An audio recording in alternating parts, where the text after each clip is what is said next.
Good morning, y'all. Good morning. Live from LA. It's LA Cool Bay. Loren, LoRosa. It is. It's early here. It's early over here. But let's get on into the BET Awards because they're happening tonight, and that is why I'm in LA. We've been doing the media room for the last 48 hours.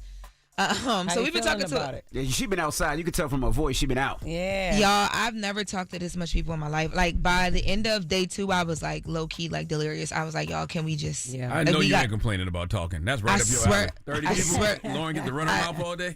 I swear to God, y'all. I was like, honestly, I wish somebody was here to tell me shut up. Jess, where were you?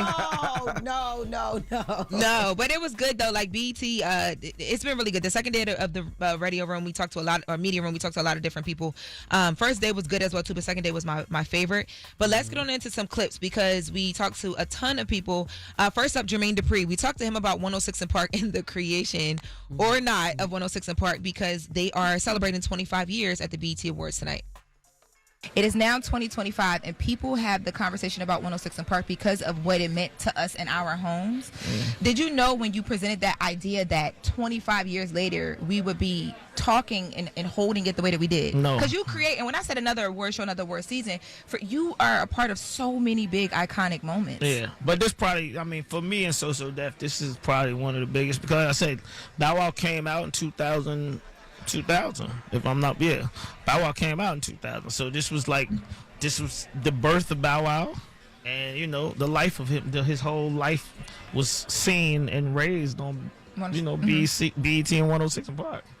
Y'all watched him actually grow up from 11 years old to the age he is now. You know, something tells me that tonight on that BET stage, whoever really created 106 & Park will get the credit for creating 106 & Park, and I don't think it's gonna be Jermaine. Yeah, Bow Wow actually posted when these clips was going viral. Remember when Jermaine Dupri was having this conversation before and people was like pissed off that he said that?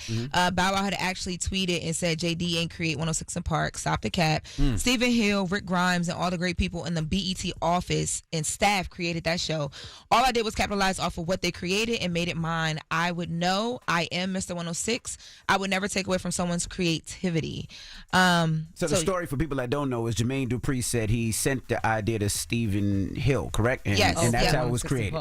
Yes, and even after Bow Wow came out with this tweet, Jermaine Dupri had then came back out again and basically said that what he meant was he in conversation helped to formulate what the idea of it. Yeah, the idea of 106 & Park, and then Bow Wow entered the show years later because people were pushing back on it. But yes, we'll find out tonight. We will, because that tribute tonight on the BET Awards, it's going to be like a whole thing. Performances, they're going to bring the different renditions of 106 & Park, including Bow Wow, AJ, Free, all of these people. So we'll definitely see who created it, and we'll get to relive some of the iconic moments from the show. Wait for that. That's what's up. Yeah, it's gonna be fire. Now, another conversation I had during, my experience here, I sat down and talked to Tamar about the big back Cadillac. Hey, Lonnie. Well, not my baby. What'd she say? The comments that she made about Lonnie Love. Let's take a listen. Well, we ain't got that.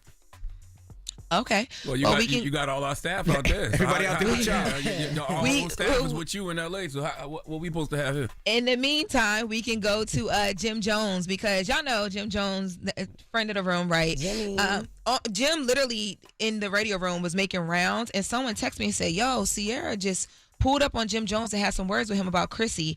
He was talking to DJ Self and Ivy Rivera for the Power 105.1 family. Let's take a listen to Ciara and what she said to Jim Jones.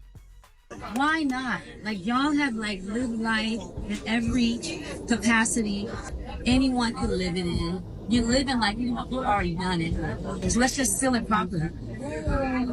Seal it properly, because you know what? He deserves it. You deserve it. Why not? Like, I look at y'all and I'm like, they're so cute and so fly. Chrissy is so beautiful and so dope, and she holds you down, like down, down, down. Like, this is a spirit talking through me right here. I'm just saying, like, I saw you and I got excited because I love what you are to me to music and what you meant to me coming up. And also when I see y'all, like, from a love perspective, y'all, like, touch so many people. It's time. I think that was the internet talking through Ciara, not no spirit. Because that's a huge assumption on her part. Like, what if Jim and Chrissy don't want to be married? What if they already got that understanding? Like, So let me get this straight. They were interviewing Jim Jones and Ciara was walking by, seen him and just hopped on? Yes, so they were interviewing Jim Jones, and that is exactly what happened. Ciara saw the interview and decided to come on in. And actually, in the beginning of the interview, if you watch the full clip, she says, "Y'all, I know I'm coming in hot," but basically, like she felt like she needed to get that off her chest, and she did. Jim didn't respond. Jim didn't say nothing. He did respond in the interview, but he was very respectful with it. He just basically told her, like, I appreciate what you're saying, and now let me give you your flowers. But more directly, when I spoke to Jim Jones, I asked him about the moment, and he talked about his response. Let's take a listen to Jim Jones talking to me. Now, Jim, I got word over here that Ciara ran down on you. Yeah, she did. Wow. How was that? I mean, I felt like I got scolded by somebody that was younger than me.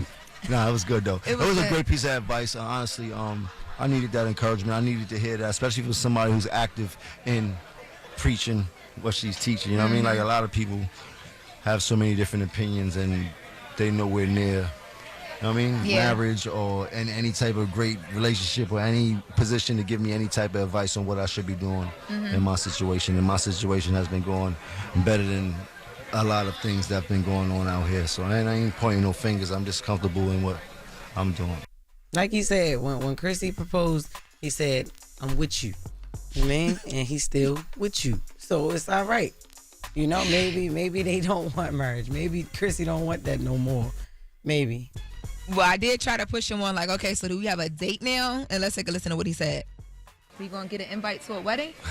Yeah, as soon as we get it together, everybody getting invites. As soon as we get it together, everybody getting invites. I'm with you. How you ask him if there's a date when the question just happened 10 seconds ago? Crazy. Do you remember the year Chrissy proposed, Envy? I remember the episode. It was like 2011, 2012. It was 2011. So what does that mean, Loren?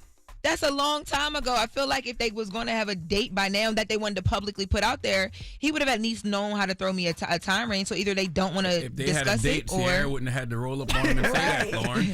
Right. No, I think honestly, I feel like with them, maybe it's something that they just don't want us to know or something. Like, what if they've already done this? You would know, because I'm sure you did your Googles, and I'm sure you went to court docs and you did all that already. It would be public knowledge. Yeah.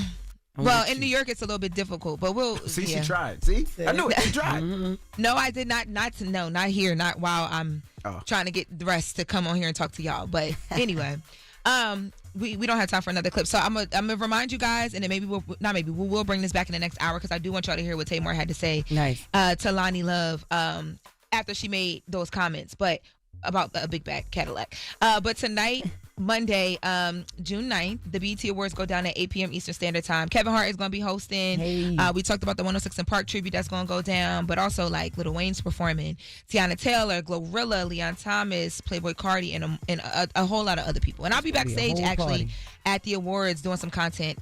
So we'll get some of that as well too. Okay. All right, Loren, be safe out there. Wait, I'm not going nowhere. You could be back next hour. I'm just saying, just be safe out there. We'll see you next hour. All right. I'm going to say I get to go sleep. But No. Everybody else, we got front page news, and then Sherry Shepherd will be joining us. So don't go anywhere. It's The Breakfast Club. Good morning. Wake that ass up early in the morning. The Breakfast Club.